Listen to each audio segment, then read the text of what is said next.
Think we're live. Yeah. Yes, now we're live. Good morning, everyone. It's Good Monday morning, morning. 7 a.m. here in California. We're here having our Monday Momentum. This call we're having every Monday to help you get your week started. It helps us as well, of course, but we know what it's like to be solopreneurs, entrepreneurs working from home, and we are here to help you get your week started in the right direction so that when you slide into home base on Friday, you're feeling good about your week, you're feeling good about the things you got done. And I want to just take a couple minutes before I introduce everybody to sort of talk a little bit more about the idea behind momentum. And what I'm going to share with you for a minute is a picture from a book. This is the book, and you can see it. It's from Dr. Jeff McGee, and he's one of our regular teachers at CEO Space, and he just released this book. And inside, if you can see that, he's talking about something called your trajectory. And this is the same principle as that we've been talking about for a year or so here with momentum. And here you are today, maybe. It's Monday morning, and you're just getting up and you're getting running, and who knows what small choices you're going to make in your attitude, in your vibration, in your energy, in your actual actions, and where they're going to take you. And B, I believe, it doesn't matter specifically, but let's say B is where you want to be on Friday, and C is where you end up on Friday if you're not careful about the kinds of choices that you make. So that's what the idea is. We're here Monday, let's set it up right so that we get to where we want to be on Friday instead of off in some other direction and not feeling good. We know that it can be kind of tough to motivate yourself when you're working at home, so that's the idea behind Monday Momentum. Just a little I don't know what the word is I want, but a display. Tidbit. Get a visual idea of it. And my name is Sarah Coolidge. We've been doing Monday Momentum here for about a year to help you guys in the mornings. And again, as I said, it helps us. My expertise is more around coaching and helping people with language, but I do work with CEO Space West, which is right here. And you can find me there if you're interested in learning more about what I do. I'm here in California, and my guests are all over the country. So, Linda, would you start off with introductions? Tell them a little bit about what you do and where you are, and then pass it off to James. Good morning. Linda Kay coming at you from New Hampshire this morning, where actually we have a touch of spring now. It did snow 2 days ago. Wow. There we go. Yeah, and we're finally starting to get some of that warmer weather. So what I do is I work with clients who have a website problem to solve. And the biggest problem right now that's going on April 21st, Google's announced that they are going to start lowering the ranking of websites for users of mobile search. So as people are out and about with their cell phones and they're trying to find your product or service, if your website's not optimized for the smartphone, they are not going to find you. Wow. That's a real problem. And you can help them if they Absolutely. don't. I've got multiple solutions for that, and just reach me. No, they can also contact you to find out if they need that. Absolutely. Great. Thank you, Linda. James? Good morning. I'm James McFadden. I have a bit of a cold this morning, so if I sound like I'm talking through a little tunnel, I apologize. But I'm in marketing and promotions, advertising. Been doing this for about 30 years, and help clients establish a system for marketing their business, for advertising through web, social media, print, TV, radio, all of those aspects. Also do web development and web assistance, just like Linda. And here in sunny, warm, beautiful southern Utah, so it's a mild 68 degrees out right now. I think it'll probably get up to around 72 today. And so. So it's spring for you too, and I'll tell you, it's officially spring here as well. I was awakened in the middle of the night, I don't know, 2 or 3 nights ago, and I knew what it was, and I was resistant to doing anything, but I made myself hop out of bed and open the window and yell at the big giant bear in the front yard, "Go away!" Because Did you get a picture? bears, and this was a big one, and he was at my bird feeder, which this means it's time to start bringing it in every night. I can't leave it out at night because we don't want to feed the bears. So now I know it's spring. Did you get any pictures? No, Video? middle of the You get night, video. James. I don't need a picture of a big giant bear. I need my sleep. So today's topic, we wanted to spend some time with you today talking about moving into action. And the idea is, last week, all three of us have just returned from our favorite business conference that there is on the planet, which is the CEO Space Business Conference that happens 5 times a year. And we had all just gotten back because it just happened a few weeks ago.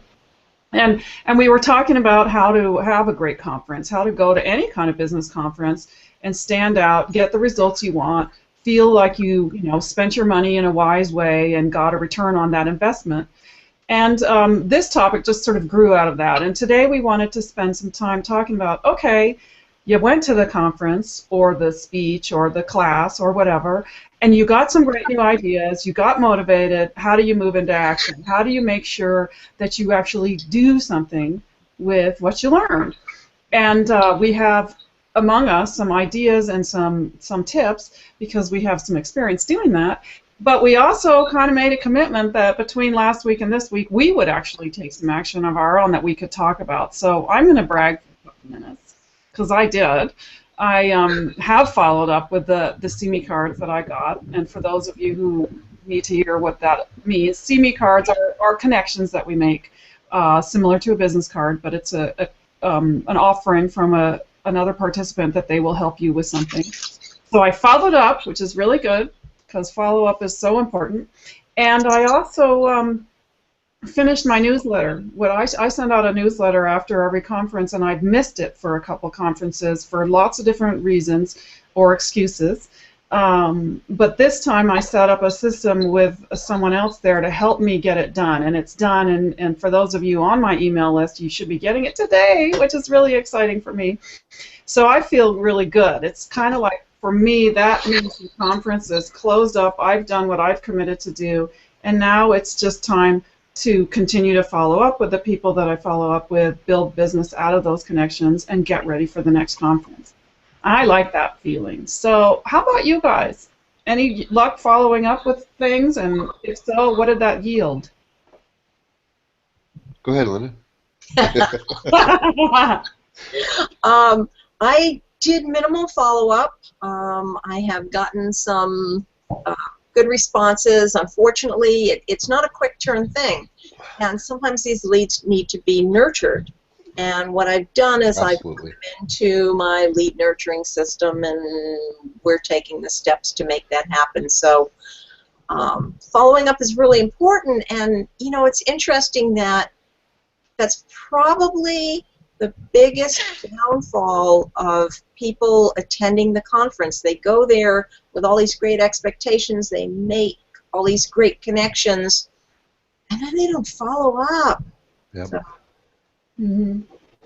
And I would suspect that in part what has helped you, and certainly what's helped me from the story I just told, is having somebody to help you with that follow-up and that accountability. So it's, if you've got lead nurturing systems and people know that ahead of time, they could, hook up with you and say, okay, I know I'm going to go to this one event and I'm going to get leads. I want to make sure I nurture them. Can you help me do that? And, vice versa. The accountability piece it really helped me this time. And, when you get all jazzed up and inspired, it's nice to have somebody in your world that was all jazzed up and inspired too and remembers why you said you wanted to do the thing that now you're maybe not making yourself do. That accountability piece is so important. How about you, James? Actually, I really like what Linda said, because there's two things. Number one, it's not just about making contacts, it's about following up. And sometimes it's about following up through the burn, if you will, through the no response, through what you might interpret is disinterest.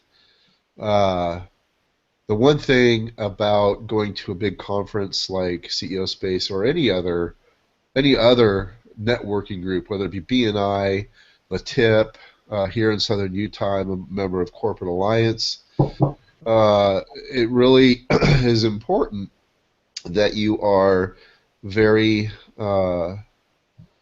fastidious, I guess would be one word, in your follow-up. I'm working with two individuals that since the middle of the forum we've been talking about a couple of very big projects, and we've been discussing bullet points. We've been discussing all the things that they want to accomplish. Bids, estimates, proposals, etc. all went out. We've gone back and forth several times. We're now, I think we're starting week 3. Is that right? We're starting week 3 from the official end of the conference. Yeah. I actually stayed an extra 3 days. I usually go home Monday right after the conference, Monday night or Tuesday morning, and this time I didn't leave until Wednesday night, so it almost felt like I was there another week. But following up and not being afraid to follow up with those contacts that you've made. So many times I have been reluctant to pester somebody, and in that pestering, I've actually closed that deal, if you will. And many times have been thanked for being so good at following up.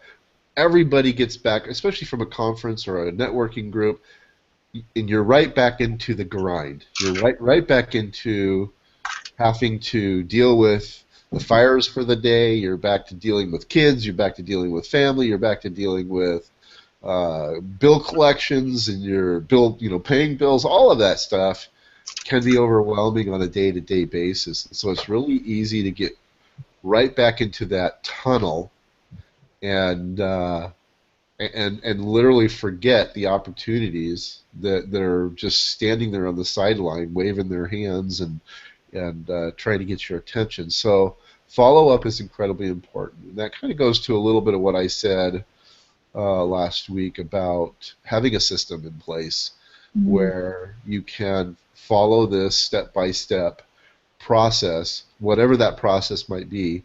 There's no magical process for doing this. It's really an individual thing. We have outlines and we have guidelines and we have suggestions, but ultimately you set something up like that that fits your personality and fits your schedule.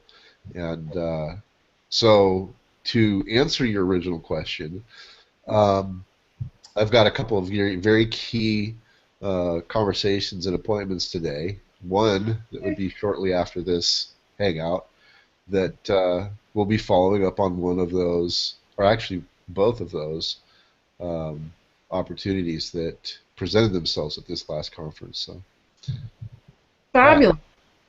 You know, I love what you said about how you come right, well, I don't know if I love it, right back into the grind. It's, sorry.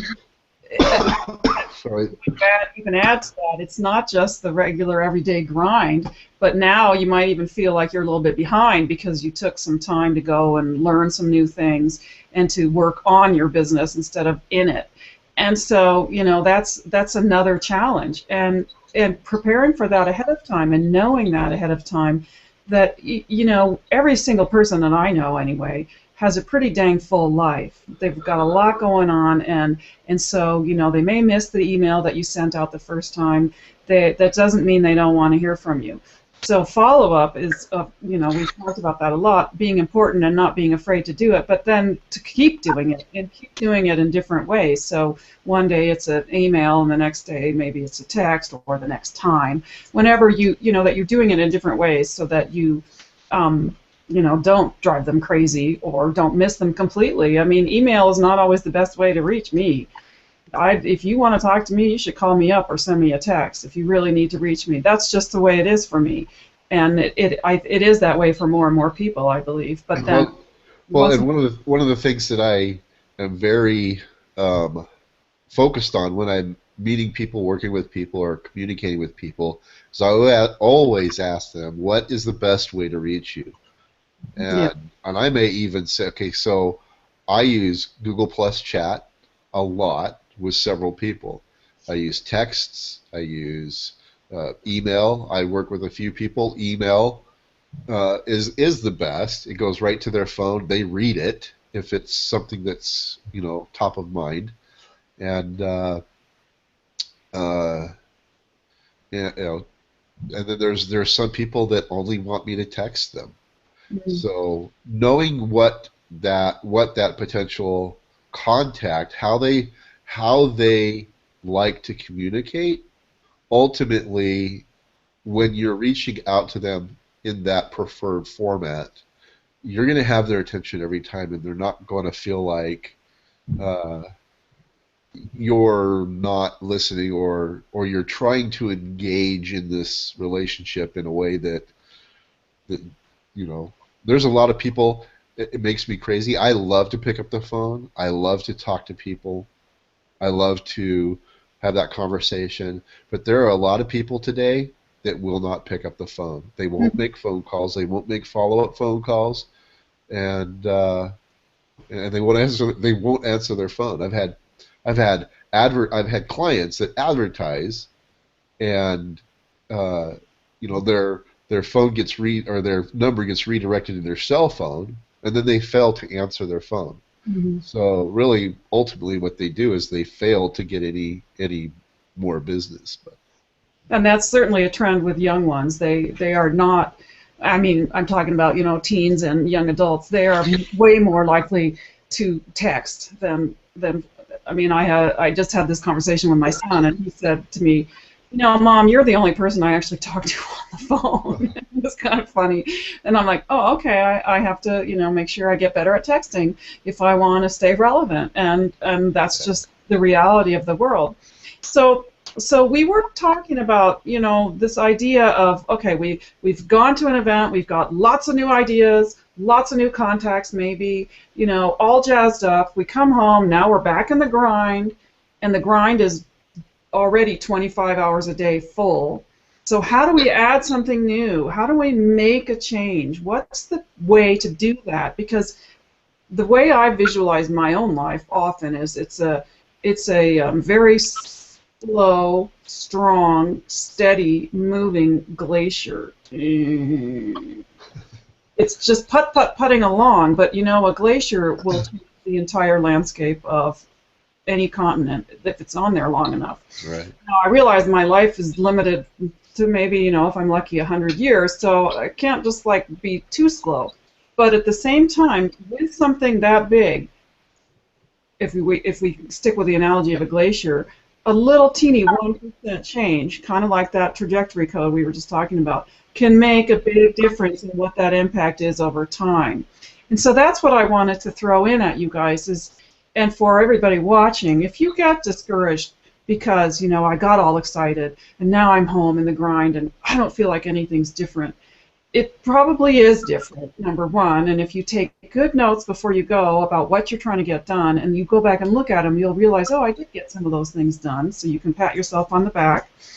But you can also just pick one or two things that you're going to do differently. Don't try to change your whole 25-hour day into something new because you'll get discouraged. If you give yourself one or two small things, I'm going to do this, for us, this cycle between this CEO space and the next one in May, what am I going to do? What small things am I going to do? Am I going to just be spot on with my follow-up this entire cycle?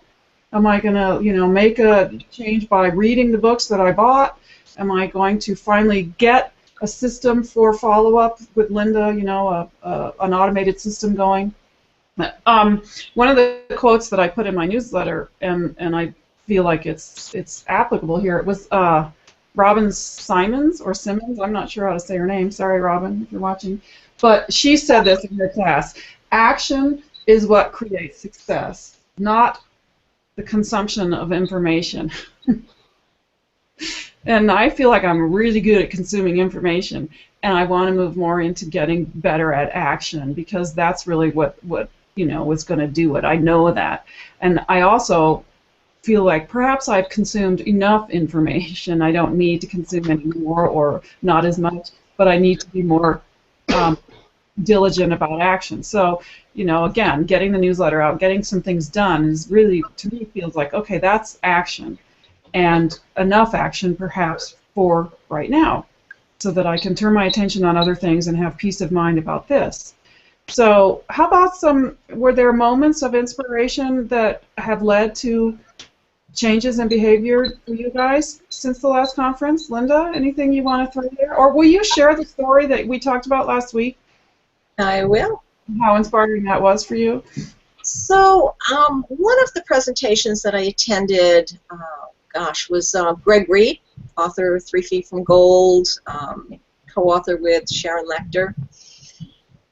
And he told this story, and I've heard the story before, but always when you see it in person, I think it's very impactful. And he tells the story about meeting with this woman when he didn't have enough money to, get back from, how he got there type thing. And she had this $100 bill, and she says, do you want this? And absolutely, I want this.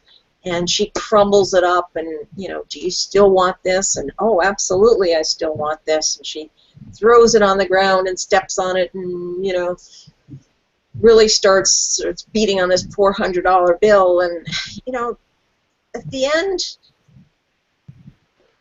of the actions, that $100 bill is still worth $100.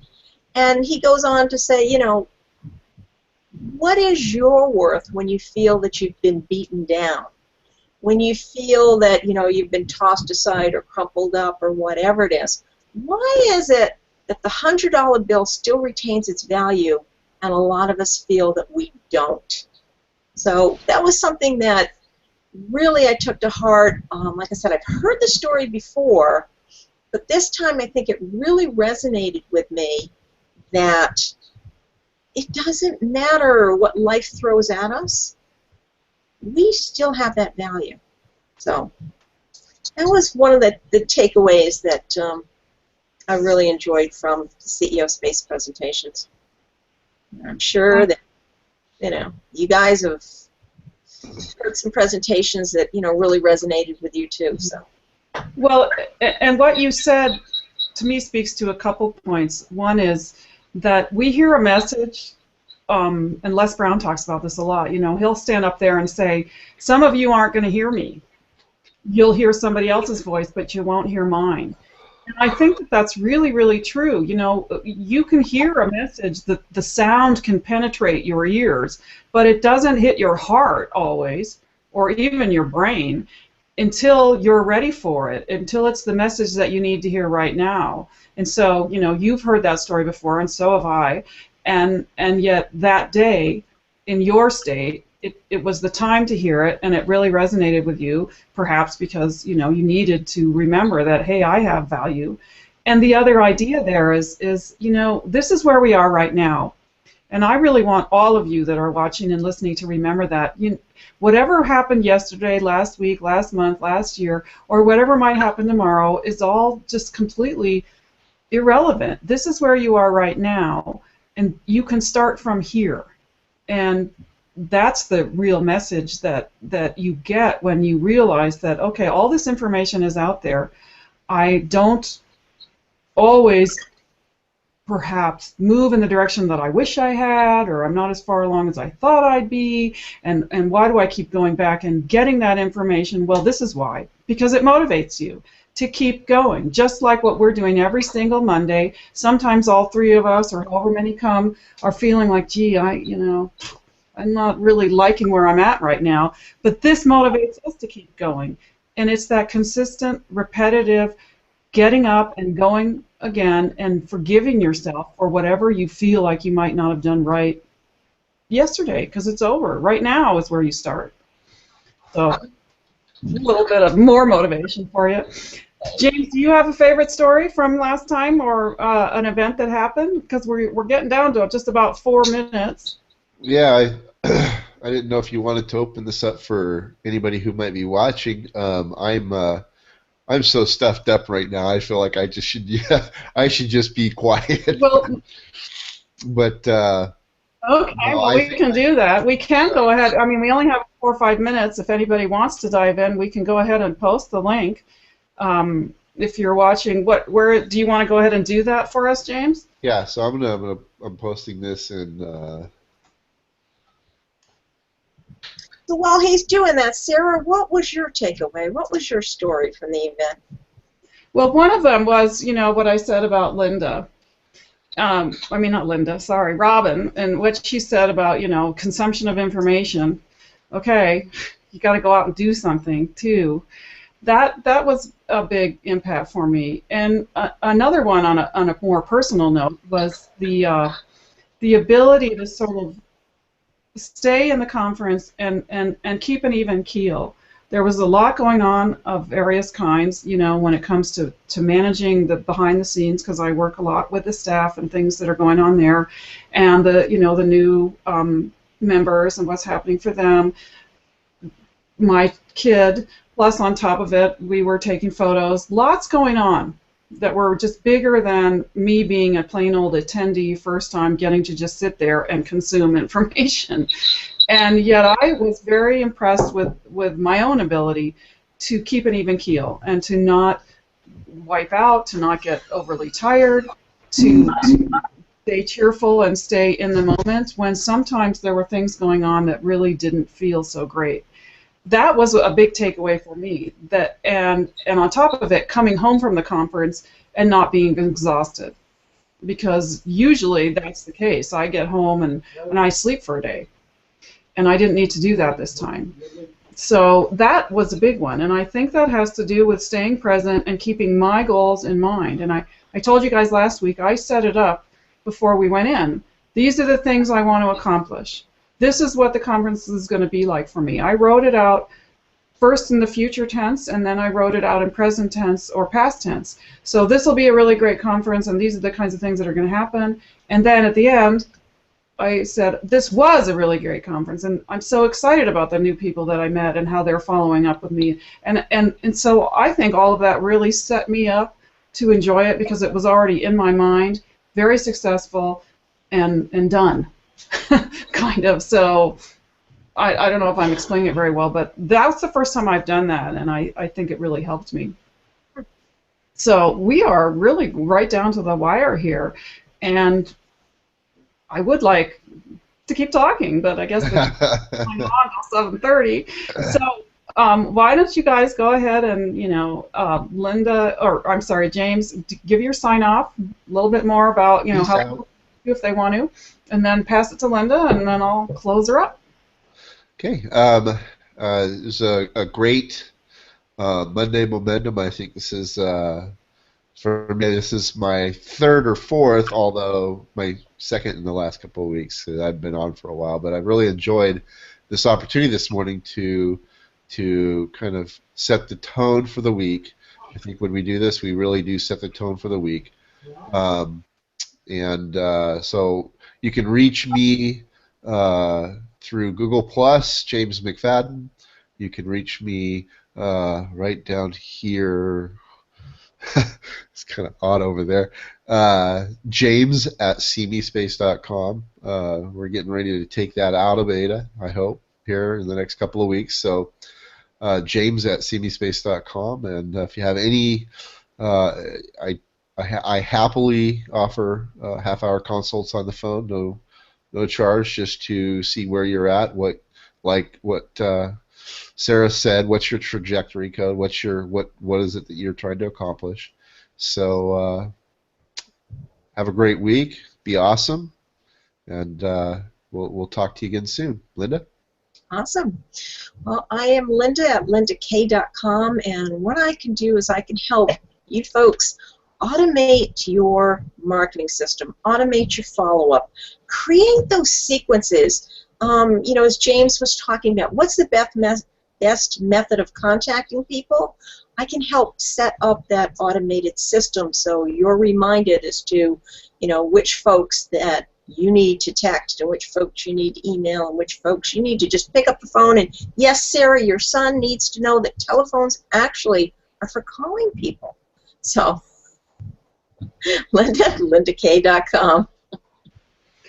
Thank you, Linda. Thanks, James. All right, you guys have a good day. My name is Sarah Coolidge, and you can find me here at ceospacewest.com. At CEO Space, what we do is help you move your business from where it is now to where you want it to be. We help you close that gap quicker and faster. So if you're interested in learning more about that, please check me out. I would like to give a special thanks to James, who has worked with me on that site to clean it up a little bit to make it easier for you guys to get into our Hangouts and find our Hangouts, because it's been a bit confusing and it's getting better and better, so don't give up on us for sure. Go ahead and like my channel on YouTube, Sarah Coolidge. If you want to see other Monday Momentum videos, there's a whole year's worth there.